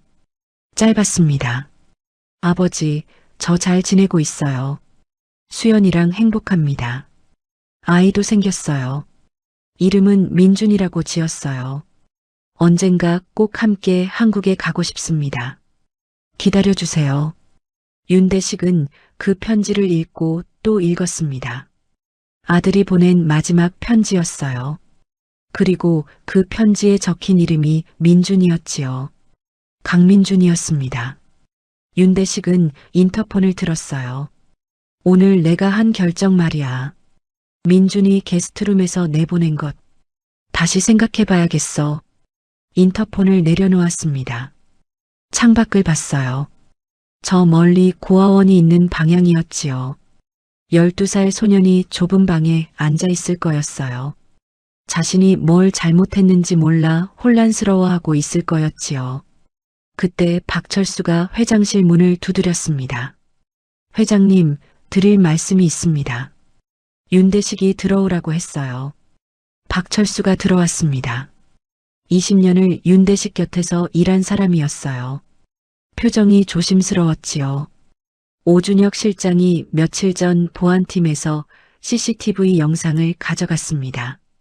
계단에서 찍힌 것이었어요. 제가 원본을 확인해 봤습니다. 윤대식이 물었습니다. 원본이 어떻던가? 민준 군이 회장님을 부축하는 장면이었습니다. 넘어지시려는 걸 뒤에서 달려와 잡아들인 거였어요. 명확했습니다. 회장실이 조용해졌어요. 윤대식은 얼어붙었습니다. 오준혁이 보여준 영상이 떠올랐어요. 민준이 자신에게 다가가는 장면, 손을 뻗는 장면, 휘청거리는 장면에서 끊긴 영상이었지요. 조작이었습니다. 윤대식은 즉시 보안팀을 불렀어요. 원본 영상 가져와. 영상을 재생했습니다. 화면에 민준이 나타났어요. 뒤에서 달려와 팔을 잡았지요. 지탱했습니다. 명확했어요. 윤대식은 자리에서 일어났습니다. 오준혁에게 속았어요. 민준을 의심하게 만들었지요. 저택에서 내보냈습니다. 모든 것이 조작이었어요. 그리고 더 큰 의심이 생겼지요. 오준혁이 민준을 이토록 경계하는 이유가 뭘까요? 단순히 후계자 자리 때문일까요? 아니면 그보다 더 깊은 곳에 이유가 있는 걸까요? 15년 전 아들의 사고와 오준혁 사이에 무언가가 있는 건 아닐까요? 윤대식은 창밖을 봤습니다. 고아원이 있는 방향이었어요. 12살 소년이 지금 혼자 앉아 있을 거였지요. 이유도 모른 채로요. 박철수? 네, 회장님. 내일 아침 일찍 민준이 데려와. 다음 날 아침이었습니다. 윤대식은 오준혁을 회장실로 불렀어요. 오준혁이 들어섰지요. 평소와 다름없는 표정이었습니다. 양복이 흐트러짐 없이 단정했어요. 넥타이 핀이 빛을 받아 반짝였지요. 윤대식은 창밖을 보고 있었습니다. 오준혁이 자리에 앉았어요. 인사를 건넸지요. 윤대식은 돌아보지 않았습니다. 잠시 침묵이 흘렀어요. 며칠 전 내게 보여준 영상 말이야. 오준혁이 멈췄습니다. 그게 원본이야? 짧은 침묵이었어요. 하지만 그 침묵이 대답이었지요. 윤대식은 그것을 확인으로 받아들였습니다. 천천히 돌아봤어요. 원본 확인했어. 오준혁의 표정이 미세하게 굳었습니다. 민준이가 나를 도와준 거야. 넘어질 뻔한 걸 붙잡아 준 거라고. 윤대식의 목소리가 차갑게 가라앉았어요. 보안팀 로그도 확인했어. 내가 영상을 요청한 기록이 남아있어. 편집한 흔적도 있고. 오준혁은 변명하려 했습니다. 윤대식이 손을 들어 막았어요. 됐어. 당분간 휴직해. 조사가 끝날 때까지. 오준혁은 입을 다물었습니다. 더 할 말이 없었지요. 윤대식의 눈빛을 보고 고개를 숙였어요. 그리고 회장실을 나갔습니다. 문이 닫혔어요. 12년이었습니다. 오준혁이 이 자리에서 쌓아온 12년이었지요. 그것이 한순간에 끝났어요. 복도를 걸으면서 오준혁은 아무 말도 하지 않았습니다. 표정도 없었지요. 다만 걸음이 조금 느렸어요. 그 시각 박철수가 고아원 앞에 차를 세웠습니다. 민주는 아침밥을 먹다가 박철수를 봤어요. 회장님이 보고 싶어 하신다고 했지요. 민주는 숟가락을 내려놓고 일어났습니다. 박수님 여사가 등을 두드려줬어요. 차 안에서 민주는 말이 없었습니다. 창밖을 보면서 생각했어요. 왜 나가라고 했는지 아직도 몰랐지요. 회장님이 왜 다시 부르는 건지도 몰랐습니다. 하지만 이상하게 두렵지 않았어요. 그냥 알고 싶었지요. 이 모든 것의 이유를요. 저택 정문 앞에 섰습니다. 경비원이 알아보고 문을 열어줬어요. 정원을 가로질러 본체로 들어갔지요. 서재 문이 열려 있었습니다. 윤대식이 책상 앞에 앉아 있었어요. 민준을 보고 자리에서 일어났지요. 그리고 먼저 말했습니다. 미안해. 민준이 놀랐어요. 내가 잘못 판단했어. 너를 의심했고 이유도 말하지 않고 내보냈어. 그건 내 잘못이야. 민준은 이유를 물었습니다. 윤대식이 설명했어요. 오준혁이 영상을 조작했다고, 자신을 속였다고, 그래서 민준을 오해했다고 했지요. 민준은 듣고 있었습니다. 이해가 됐어요. 왜 갑자기 태도가 바뀌었는지, 왜 저택에서 나가라고 했는지, 모든 것이 연결됐지요. 억울했던 마음이 조금씩 풀렸습니다. 그런데 더 중요한 것이 있었어요. 오준혁이 왜 그렇게까지 했을까요? 단순히 통역 자리 때문이 아니었을 거였습니다. 무언가 더 깊은 이유가 있었을 거였어요. 다시 게스트룸으로 돌아와줘. 협상도 마무리해야 하고. 민주는 잠시 생각했어요. 그리고 고개를 끄덕였지요. 알겠어요. 윤대식이 민준을 봤습니다. 그리고 말했어요. 사실 오늘 부른 게 그것 때문만은 아니야. 민준이 귀를 기울였어요. 윤대식은 서랍을 열었습니다. 아들의 사진을 꺼냈지요. 그리고 천천히 말했어요. 아들이 있었다고 했지요. 윤준혁이라고 했습니다. 미국에서 살다가 교통사고로 세상을 떠났다고 했어요. 민주는 조용히 듣고 있었습니다. 윤대식이 계속 말했어요. 아들이 강수연이라는 여자를 사랑했다고 했지요. 아이를 낳았다고 했습니다. 그런데 사고가 났고 강수연이 아이를 홀로 키우다 세상을 떠났다고 했어요. 아이의 행방을 오래 찾았지만 알 수 없었다고 했지요. 그 아이 어머니 이름이 강수연이야. 그리고 내 어머니 이름도 강수연이지. 민준의 가슴이 뛰었습니다. 그리고 내 오른쪽 쇄골 근처에 점이 있지. 내 아들과 같은 자리야. 민준은 자신의 쇄골을 만졌어요. 점이 있었습니다. 어렸을 때부터 있던 점이었지요. 윤대식이 사진을 내밀었어요. 민준은 사진을 받았습니다. 서재 액자에서 봤던 그 사람이었어요. 민준은 지갑을 꺼냈지요. 안쪽에서 오래된 사진을 꺼냈습니다. 흐릿하고 색이 바랜 사진이었어요. 두 사진을 나란히 놓았습니다. 같은 사람이었어요. 서재가 조용해졌습니다. 민준은 윤대식을 봤어요. 윤대식도 민준을 봤지요. 두 사람 사이에 흐르는 것은 말로 표현할 수 없는 무언가였습니다. 확인하고 싶어? 유전자 검사를 하자. 민준은 고개를 끄덕였어요.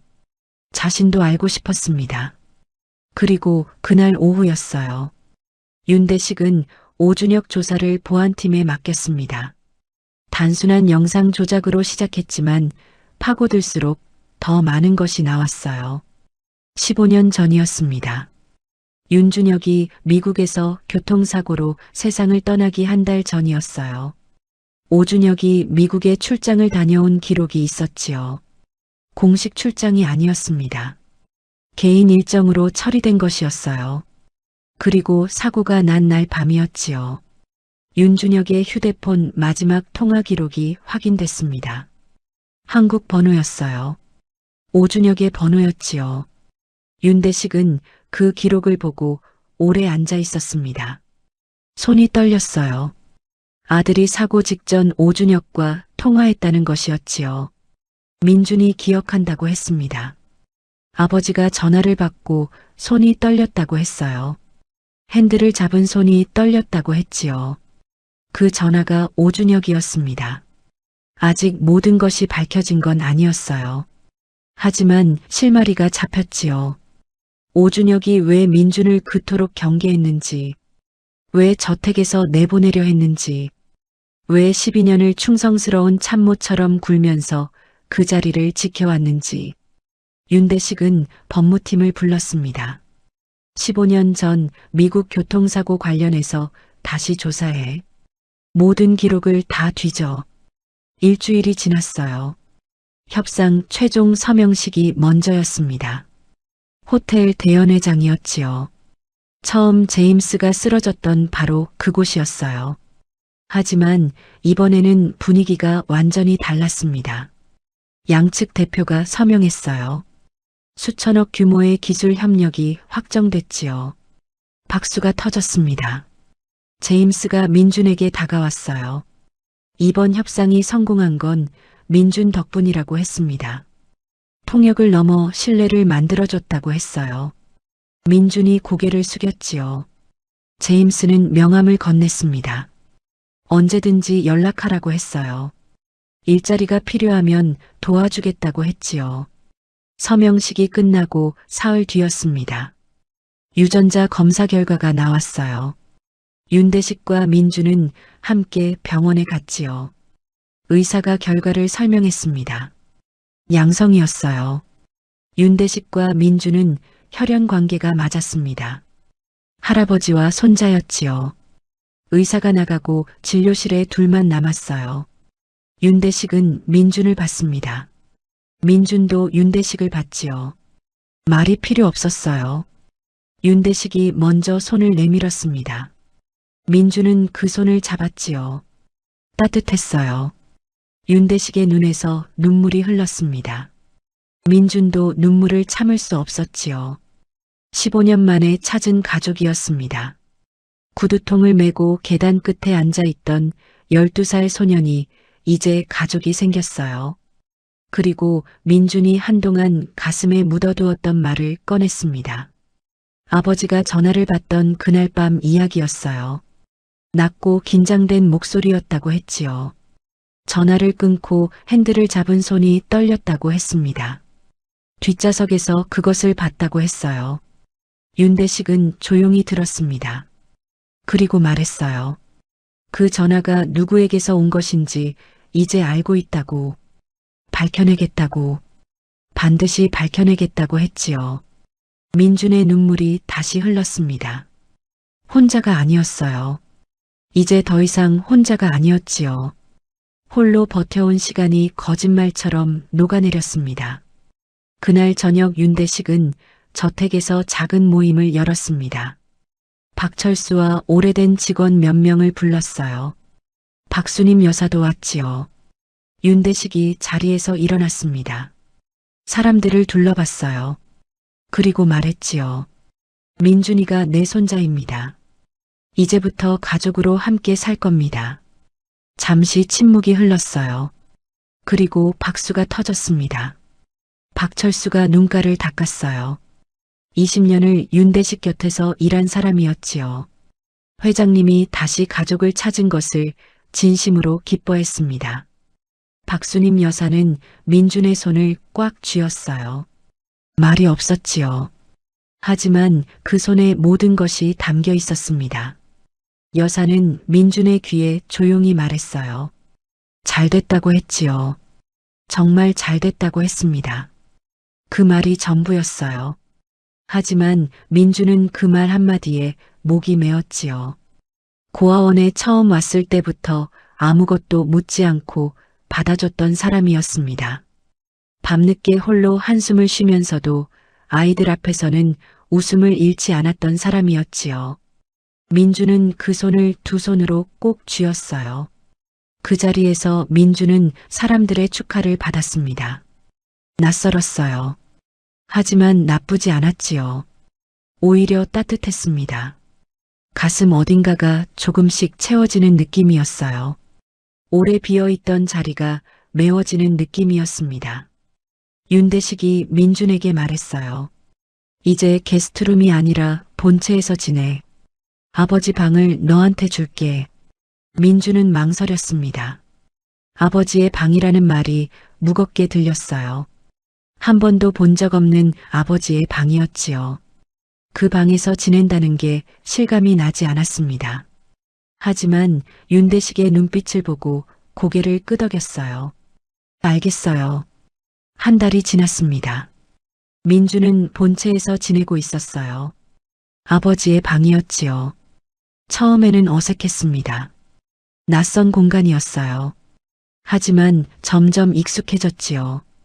방 안에는 아버지의 물건들이 그대로 있었습니다. 책, 사진, 낡은 노트. 민주는 그것들을 하나씩 들여다봤어요. 어떤 사람이었는지, 무엇을 좋아했는지. 페이지마다 아버지의 흔적이 남아 있었지요. 노트 한 켠에 작은 글씨로 적힌 문장이 있었습니다. 하고 싶은 걸 하며 살아라. 두려워하지 말고. 민주는 그 문장을 오래 들여다봤어요. 아버지가 살아서 이 말을 해줬다면 어땠을까요? 무릎에 앉아서 직접 들었다면 어땠을까요? 알 수 없었지요. 하지만 지금 이렇게 글씨로나마 아버지의 목소리를 느낄 수 있다는 것이 민준에게는 충분히 큰 선물이었습니다. 그 무렵 오준혁에 대한 조사가 마무리됐어요. 15년 전 사고였습니다. 오준혁이 미국에 건너간 기록이 확인됐어요. 공식 출장이 아니었지요. 그리고 사고 당일 밤 윤준혁과 나눈 마지막 통화 기록이 확보됐습니다. 통화 내용까지는 알 수 없었어요. 하지만 그날 오준혁이 윤준혁에게 어떤 말을 했는지 그 말이 아버지의 손을 떨게 만들었다는 것은 분명했지요. 추가 조사에서 더 많은 것이 나왔습니다. 오준혁이 하늘그룹 자금 일부를 오래전부터 횡령해온 사실이 드러났어요. 그리고 윤준혁이 미국에서 그 사실을 알게 됐다는 정황이 확인됐지요. 윤준혁이 한국으로 돌아와 아버지에게 알리려 했던 것 같았습니다. 오준혁은 그것을 막으려 했던 거였어요. 사고가 우연이 아니었을 가능성이 높았습니다. 윤대식은 그 보고서를 받아들고 오래 앉아 있었어요. 아들이 자신에게 오려다 죽었습니다. 아버지에게 진실을 알리려다 목숨을 잃었어요. 그것을 15년 동안 몰랐지요. 그 15년 동안 오준혁은 충성스러운 참모처럼 곁에 있었습니다. 윤대식은 법무팀에 말했어요. 검찰에 넘겨. 오준혁은 결국 모든 것을 잃었습니다. 12년을 쌓아온 자리였어요. 후계자 없는 회장 곁에서 조용히 기다려온 시간이었지요. 하지만 그 시간이 쌓아온 것은 자리가 아니었습니다. 죄였어요. 민주는 그 소식을 윤대식에게 들었어요. 아버지의 죽음이 단순한 사고가 아니었을 가능성이 높다는 것을, 그리고 그 배후에 오준혁이 있었다는 것을요. 민주는 한동안 말이 없었습니다. 눈물이 나지 않았어요.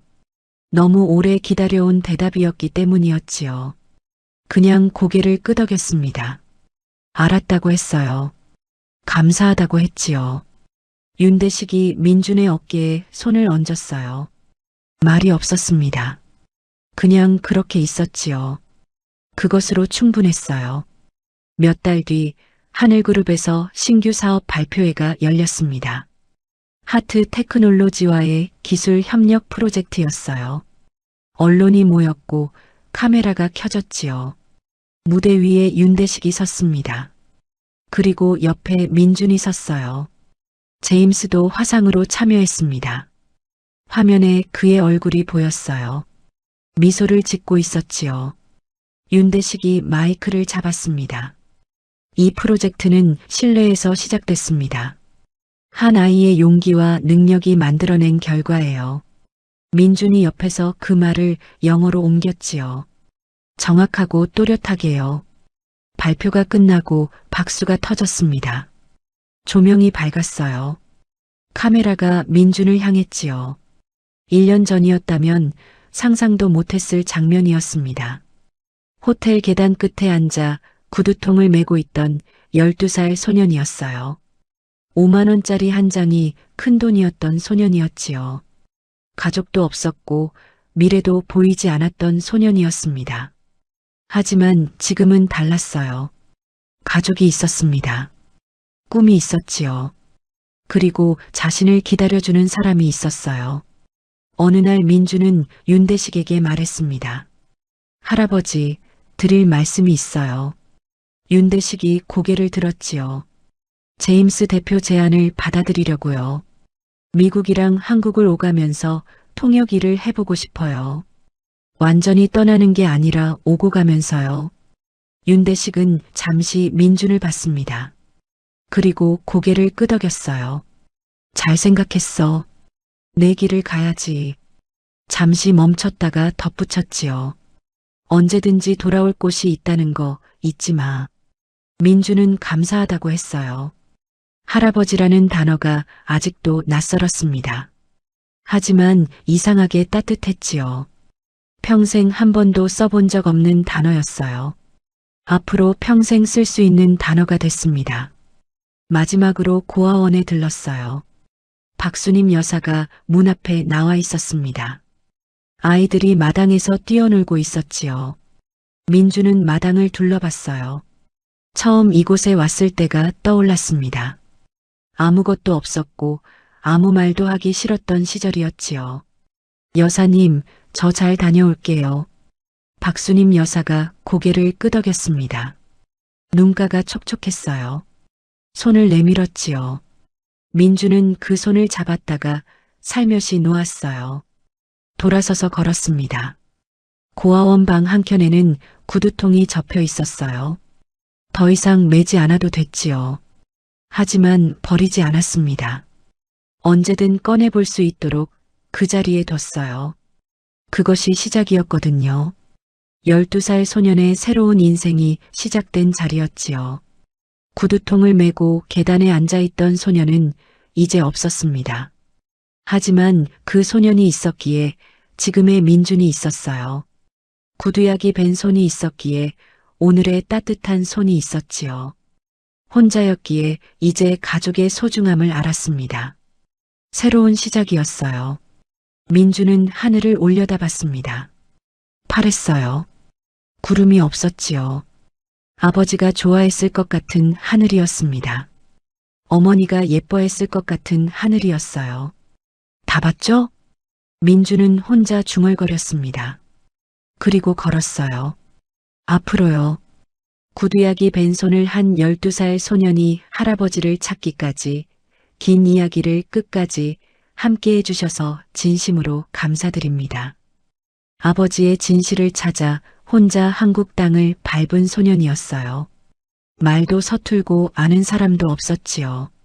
가진 것이라곤 구두통 하나와 가슴속 깊이 묻어둔 그리움뿐이었습니다. 그런데 그 소년은 포기하지 않았어요. 구두를 닦으면서도 꿈을 버리지 않았고 쫓겨나도 다시 일어섰지요. 그리고 결국 가족을 찾았습니다. 아버지의 진실도 찾았어요. 여러분도 혹시 지금 힘드신 일이 있으신가요? 포기하고 싶은 순간이 있으신가요? 민준이처럼 다시 한번 일어서 보시기를 진심으로 응원합니다. 삶은 언제나 예상치 못한 곳에서 선물을 건네주거든요. 오늘도 에버스토리와 함께 해주셔서 감사합니다. 구독과 좋아요는 더 좋은 이야기를 만드는 큰 힘이 됩니다. 다음 이야기에서 또 뵙겠습니다. 감사합니다.